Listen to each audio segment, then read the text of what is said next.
ಇವತ್ತು ರಾಜ್ಯಾದ್ಯಂತ ಸದ್ದು ಮಾಡ್ತಾ ಇದೆ. ಸಿಸಿಟಿವಿ ದೃಶ್ಯವನ್ನು ನೋಡ್ತಾ ಇದ್ರೆ ಎಂಥವರಿಗೂ ಕೂಡ ಆತಂಕ ಶುರುವಾಗುತ್ತೆ.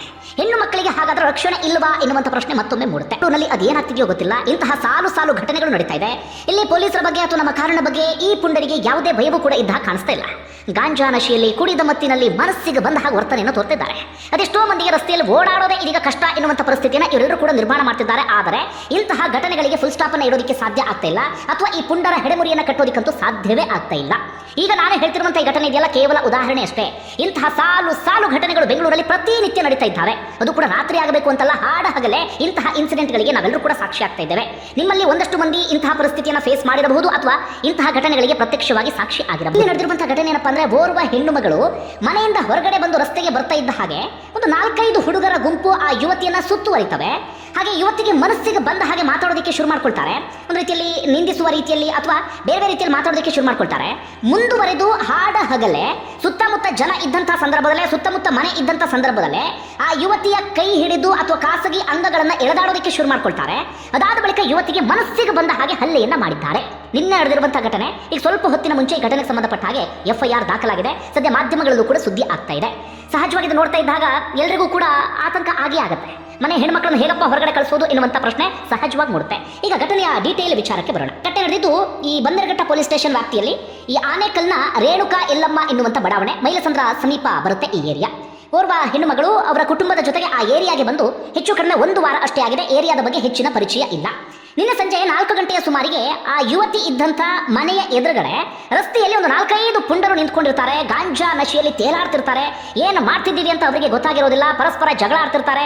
ಅಲ್ಲಿ ವೀಲಿಂಗ್ ಮಾಡೋದಕ್ಕೂ ಕೂಡ ಪ್ರಯತ್ನವನ್ನು ಪಡ್ತಿರ್ತಾರೆ. ಏನೋ ಒಟ್ಟಿನಲ್ಲಿ ಗುಂಪು ಸೇರ್ಕೊಂಡು ಜಗಳ ಆಡ್ತಿರ್ತಾರೆ. ಈ ಯುವತಿ ದಿನಸಿ ತರೋದಕ್ಕೆ ಅಂತ ಒಂದು ಬ್ಯಾಗನ್ನು ಇಟ್ಕೊಂಡು ಮನೆಯಿಂದ ಹೊರಗಡೆ ಬರ್ತಾಳೆ. ಬಂದಾದ ಬಳಿಕ ಸೀದಾ ರಸ್ತೆಯ ಸಮೀಪಕ್ಕೆ ಹೋಗ್ತಾ ಇದ್ದ ಹಾಗೆ ಆ ಗುಂಪಿನಲ್ಲಿ ಇದ್ದಂಥ ಒಬ್ಬ ಬಂದು ಯುವತಿಯ ಜೊತೆಗೆ ಕೆಟ್ಟದಾಗಿ ವರ್ತಿಸೋದಕ್ಕೆ ಶುರು ಮಾಡ್ಕೊಳ್ತಾನೆ. ಆದರೆ ಆ ಯುವತಿ ಅದಕ್ಕೆ ತಲೆ ಕೆಡಿಸ್ಕೊಳ್ಳೋದಿಲ್ಲ ಅಥವಾ ಕೇರ್ ಮಾಡೋದಿಲ್ಲ. ಹಾಗೆ ಯುವತಿ ಮುಂದೆ ಹೋಗ್ತಾ ಇದ್ದ ಹಾಗೆ ಒಂದಿಬ್ಬರು ಬಂದು ಯುವತಿಗೆ ಅಡ್ಡ ಹಾಕಿಬಿಡ್ತಾರೆ. ಆಕೆ ಮೈ ಮೇಲೆ ಬೀಳೋದಕ್ಕೆ ಪ್ರಯತ್ನವನ್ನು ಪಡ್ತಿರ್ತಾರೆ. ಅದಾದ ಬಳಿಕ ಯುವತಿ ಹೇಳಿದ ಹಾಗೆ ನಿನ್ನ ರೇಟ್ ಎಷ್ಟು ಅಂತ ಕೇಳೋಕೆ ಟ್ರೈ ಮಾಡ್ತಾರಂತೆ. ನೀನು ಹಾಗಿದ್ಯಾ ಹೀಗಿದ್ಯಾ ಈ ರೀತಿಯಲ್ಲಿ ಮನಸ್ಸಿಗೆ ಬಂದ ಹಾಗೆ ಮಾತಾಡೋದಕ್ಕೆ ಶುರು ಮಾಡ್ಕೊಳ್ತಾರೆ. ಆ ಯುವತಿಗೂ ಕೂಡ ಸಿಟ್ಟು ಬಂದಿದೆ. ಆಕೆಯು ಕೂಡ ಬೈಯೋದಕ್ಕೆ ಶುರು ಮಾಡ್ಕೊಳ್ತಾಳೆ. ಬೈತಾ ಇದ್ದ ಹಾಗೆ ಸುತ್ತುವರೆದು ಬಿಟ್ಟು ಆಕೆಯ ಕೈಯನ್ನು ಎಳೆಯೋದಕ್ಕೆ ಶುರು ಮಾಡ್ತಾರೆ. ಆಕೆ ಖಾಸಗಿ ಅಂಗಗಳನ್ನು ಸ್ಪರ್ಶಿಸೋದಕ್ಕೆ ಪ್ರಯತ್ನವನ್ನು ಪಡ್ತಾರೆ. ಒಟ್ಟಾರೆಯಾಗಿ ಆಕೆಯನ್ನು ಹಿಡಿದು ಎಳೆಯೋದಕ್ಕೆ ನಡು ರಸ್ತೆಯಲ್ಲೇ ಪ್ರಯತ್ನವನ್ನು ಪಡ್ತಾರೆ. ಯಾವಾಗ ಅವರ ವರ್ತನೆ ಅತಿರೇಕ ಆಗುತ್ತೋ ಆ ಯುವತಿ ತನ್ನನ್ನು ತಾನು ಡಿಫೆಂಡ್ ಮಾಡ್ಕೊಳ್ಳೇಬೇಕಿತ್ತು. ಹೀಗಾಗಿ ಆಕೆ ಅಲ್ಲಿದ್ದಂಥ ಒಬ್ಬನಿಗೆ ಕಾಲಿನಿಂದ ಒದಿತಾಳೆ.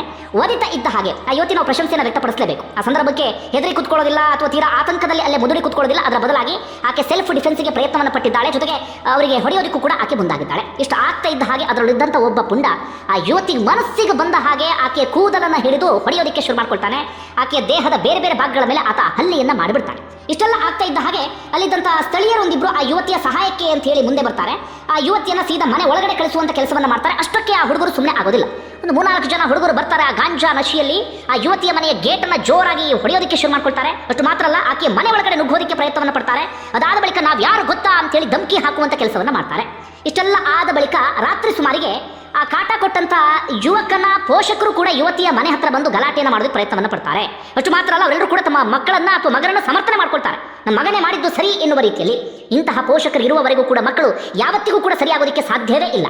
ಅವರ ಮಗ ಈ ಯುವತಿಗೆ ಬಂದು ಈ ರೀತಿಯ ಕಿರುಕುಳ ಕೊಟ್ಟಂತ ಸಂದರ್ಭದಲ್ಲಿ 4 ಕಪಾಳಕ್ಕೆ ಬಿಗಿದು ಬುದ್ಧಿವಾದವನ್ನು ಹೇಳೋದು ಬಿಟ್ಟು ಅಥವಾ ಪೊಲೀಸ್ ಸ್ಟೇಷನ್ ಕರ್ಕೊಂಡು ಕೂರಿಸೋದನ್ನ ಬಿಟ್ಟು ಇಲ್ಲಿ ಬಂದು ಯುವತಿಗೆ ಆವಾಜ್ ಹಾಕುವಂತ ಕೆಲಸ ಅಥವಾ ಯುವತಿಗೆ ಹೆದರಿಸುವಂತ ಕೆಲಸವನ್ನ ಆ ಪೋಷಕರು ಮಾಡ್ತಿದ್ದಾರೆ. ಆ ಏರಿಯಾಗೆ ಹೊಸಬ್ರು ಎನ್ನುವಂತ ಕಾರಣಕ್ಕಾಗಿ ಏನೋ ಗೊತ್ತಿಲ್ಲ. ಸದ್ಯ ಯುವಕನ ಹೆಸರು ಹಾಗೆ ಅಥವಾ ಗ್ಯಾಂಗ್ನ ಕಂಪ್ಲೀಟ್ ವಿವರ ಸಿಕ್ಕಿಲ್ಲ. ಅದರಲ್ಲಿ ಇದ್ದಂಥ ಪ್ರಮುಖ ಯುವಕನ ಹೆಸರು ರಿಚರ್ಡ್ ಎನ್ನುವಂಥ ವಿಚಾರ ಗೊತ್ತಾಗ್ತಾ ಇದೆ. ಜೊತೆಗೆ ಆತನ ಗ್ಯಾಂಗ್ನಲ್ಲಿ ಇದ್ದಂಥವರೆಲ್ಲರೂ ಕೂಡ ಎಸ್ಕೇಪ್ ಆಗಿದ್ದಾರಂತೆ. ಸದ್ಯ ಆತನನ್ನು ಮಾತ್ರ ಪೊಲೀಸರು ವಶಕ್ಕೆ ತೆಗೆದುಕೊಂಡು ವಿಚಾರಣೆಯನ್ನು ಮುಂದುವರಿಸಿದ್ದಾರೆ. ಇನ್ನೊಂದು ಕಡೆಯಿಂದ ದೂರು ದಾಖಲಾಗಿದ್ದು ಇವತ್ತು ಬೆಳಿಗ್ಗೆ, ಆದರೆ ಸಂಜೆಯವರೆಗೆ ಯಾವುದೇ ಬೆಳವಣಿಗೆ ಆಗಿರಲಿಲ್ಲ. ಸಂಜೆ ಸುಮಾರಿಗೆ ಮಾಧ್ಯಮಗಳಲ್ಲಿ ಸುದ್ದಿ ಪ್ರಸಾರ ಆಗೋದಕ್ಕೆ ಶುರುವಾಗ್ತಾ ಇದ್ದ ಹಾಗೆ ಸೋಷಿಯಲ್ ಮೀಡಿಯಾದಲ್ಲಿ ಈ CCTV ಫುಟೇಜಸ್ ಎಲ್ಲವೂ ಕೂಡ ವೈರಲ್ ಆಗೋದಕ್ಕೆ ಶುರುವಾಗ್ತಾ ಇದ್ದ ಹಾಗೆ FIR ದಾಖಲಾಗಿದೆ. ಯಾಕೆ ಪೊಲೀಸರ ಬೇಜವಾಬ್ದಾರಿತನ ಅಥವಾ ನಿರ್ಲಕ್ಷ್ಯ ಅರ್ಥ ಆಗೋದಿಲ್ಲ. ಇಷ್ಟೆಲ್ಲ ಆಗಿದೆ, ಒಂದು FIR ದಾಖಲು ಮಾಡೋದಕ್ಕೆ ಗಂಟೆಗಟ್ಟಲೆ ಟೈಮ್ ತಗೊಳ್ತಾರೆ. ಮಾಧ್ಯಮಗಳಲ್ಲಿ ಸುದ್ದಿ ಆಗಬೇಕು, ಸೋಷಿಯಲ್ ಮೀಡಿಯಾದಲ್ಲಿ ಜನ ಪ್ರಶ್ನೆ ಮಾಡೋದಕ್ಕೆ ಶುರು ಮಾಡ್ಕೊಳ್ಬೇಕು. ಅದೆಲ್ಲವೂ ಕೂಡ ಆದಮೇಲೆ ಪೊಲೀಸರು ನಾವೇನೋ ಕ್ರಮ ತೆಗೆದುಕೊಳ್ತೀವಿ ಅಂತ ಮುಂದೆ ಬರ್ತಾರೆ. ಅದು ಯಾಕೋ ಏನೋ ಅರ್ಥ ಆಗೋದಿಲ್ಲ. ಒಟ್ಟಾರೆಯಾಗಿ ಸದ್ಯಕ್ಕೆ ಈ ಘಟನೆಗೆ ಸಂಬಂಧಪಟ್ಟ ಹಾಗೆ ಇಷ್ಟು ಬೆಳವಣಿಗೆ ಆಗಿದೆ. CCTV ದೃಶ್ಯಗಳೆಲ್ಲವೂ ಕೂಡ ಸದ್ಯಕ್ಕೆ ವೈರಲ್ ಆಗ್ತಾ ಇದೆ. ಉಳಿದಂತ ಆ ಹುಡುಗರಿಗೋಸ್ಕರ ಅಥವಾ ಪುಂಡರಿಗೋಸ್ಕರ ಪೊಲೀಸರು ಹುಡುಕಾಟವನ್ನು ನಡೆಸ್ತಾ ಇದ್ದಾರೆ. ಆ ಯುವತಿಯ ಮನೆಯ ಹಿಂಭಾಗದ ರಸ್ತೆಯಲ್ಲೇ ಇದ್ದಂತ ಪುಂಡರು ಎನ್ನುವಂತ ವಿಚಾರ ಗೊತ್ತಾಗ್ತಾ ಇದೆ. ಎಲ್ಲದಕ್ಕೂ ಕೂಡ ಮೂಲವಾದಂತ ಕಾರಣ ಅಥವಾ ಮೂಲ ಸಮಸ್ಯೆ ಏನಪ್ಪಾ ಅಂದ್ರೆ ಅದು ಗಾಂಜಾ ನಶೆ. ಅಥವಾ ಈ ಗಾಂಜಾಗೆ ಅಡಿಕ್ಟ್ ಆಗಿಬಿಟ್ಟಿದ್ದಾರಲ್ಲ ಯುವಕರು, ಏನು ಮಾಡ್ತಾರೆ ಅನ್ನೋದು ಗೊತ್ತಾಗೋದಿಲ್ಲ. ಈ ಕಳ್ತನ ಅಥವಾ ಬೇರೆಯವರಿಗೆ ಹಿಂಸೆಯನ್ನು ಕೊಡೋದು, ಅಥವಾ ಬೇಕರಿ ಅಂಗಡಿಗಳಿಗೆ ಹೋಗಿ ಅಲ್ಲಿ ಗಲಾಟೆಯನ್ನು ಮಾಡೋದು, ಜನ ಓಡಾಡೋದಕ್ಕೆ ಬಿಡದೈತಿ ಅವರಿಗೆ ಹಿಂಸೆಯನ್ನು ಕೊಡೋದು, ವೀಲಿಂಗ್ ಮಾಡಿ ಜನರಿಗೆ ಟಾರ್ಚರ್ ಕೊಡೋದು, ಅಥವಾ ರಸ್ತೆ ನಡುವೆ ಬೇರೆ ಬೇರೆ ರೀತಿಯಾದಷ್ಟು ಹೈಡ್ರಾಮವನ್ನು ಸೃಷ್ಟಿ ಮಾಡಿ ಜನರಿಗೆ ಸಮಸ್ಯೆಯನ್ನು ತಂದೊಡ್ಡೋದು, ಅಥವಾ ಈ ರೀತಿಯಾಗಿ ಹೆಣ್ಮಕ್ಳ ಕೈ ಕಾಲು ಹಿಡಿದು ಎಳೆಯೋದು, ಅಥವಾ ಹೆಣ್ಮಕ್ಳಿಗೆ ಈ ರೀತಿಯಾಗಿ ಲೈಂಗಿಕ ದೌರ್ಜನ್ಯವನ್ನು ಎಸಗೋದು, ಇಂಥದ್ದೆಲ್ಲವೂ ಕೂಡ ಜಾಸ್ತಿ ಆಗ್ತದೆ. ಅದರಲ್ಲೂ ಕೂಡ ಬೆಂಗಳೂರಿನಲ್ಲಿ ಇತ್ತೀಚೆಗಂತೂ ಘಟನೆ ವಿಪರೀತ ಅಂದ್ರೆ ವಿಪರೀತ ಎನ್ನುವ ಹಂತಕ್ಕೆ ಹೋಗಿಬಿಟ್ಟಿದೆ. ಇವ್ರು ಯಾರು ಹೇಳೋರಿಲ್ಲ ಕೇಳೋರಿಲ್ಲ, ಯಾರು ಕೂಡ ತಲೆ ಕೆಡಿಸ್ಕೊಳ್ಳೋದೇ ಇಲ್ಲ ಎನ್ನುವ ಹಂತಕ್ಕೆ ಬಂದುಬಿಟ್ಟಿದ್ದಾರೆ. ಪೊಲೀಸರು ಇವ್ರ ಬಗ್ಗೆ ತಲೆ ಕೆಡಿಸ್ಕೊಳ್ಳೋದಿಲ್ಲ, ಹೀಗಾಗಿ ಪೊಲೀಸರ ಬಗ್ಗೆ ಇವರಿಗೆ ಸಣ್ಣ ಆತಂಕವೂ ಕೂಡ ಇಲ್ಲ. ಇದು ಒಂದು ಕಾನೂನು ಸುವ್ಯವಸ್ಥೆಯ ಏನು ಹೇಳಬೇಕು ಗೊತ್ತಾಗ್ತಾ ಇಲ್ಲ. ರಾಜ್ಯ ಸರ್ಕಾರ ಇಂಥ ವಿಚಾರವನ್ನು ಗಂಭೀರವಾಗಿ ತೆಗೆದುಕೊಳ್ಳಲೇಬೇಕು. ಆ ಯುವಕರನ್ನ ಒದ್ದು ಎಳ್ಕೊಂಡು ಹೋಗಿ ಕೈ ಕಾಲು ಮುರಿದ್ರೆ ಮಾತ್ರ ಇಂಥದನ್ನು ಸರಿ ಮಾಡೋದಕ್ಕೆ ಸಾಧ್ಯ. ಇಲ್ಲ ಅಂತಾದ್ರೆ ಇವ್ರು ಯಾವುದೇ ಕಾರಣಕ್ಕೂ ಬದಲಾಗೋದಿಲ್ಲ. ಈ ಗಾಂಜಾನಂತೂ ಬಿಡಿ, ಸಂಪೂರ್ಣವಾಗಿ ಇವರಿಗೆ ಅದನ್ನು ತಡೆಯೋದಕ್ಕೆ ಸಾಧ್ಯವೇ ಆಗ್ತಾ ಇಲ್ಲ. ಅಟ್ಲೀಸ್ಟ್ ಇಂಥ ಪುಂಡ್ರಿಗೆ ಸರಿ ಬುದ್ಧಿ ಕಲಿಸುವಂಥ ಕೆಲಸವನ್ನಾದರೂ ಮಾಡಬೇಕು. ಇಲ್ಲ ಅಂತಂದ್ರೆ ಸರಿಯಾಗೋದಿಲ್ಲ. ನಾನೇ ಸಾಕಷ್ಟು ಘಟನೆಗಳನ್ನು ನೋಡಿದ್ದೆ.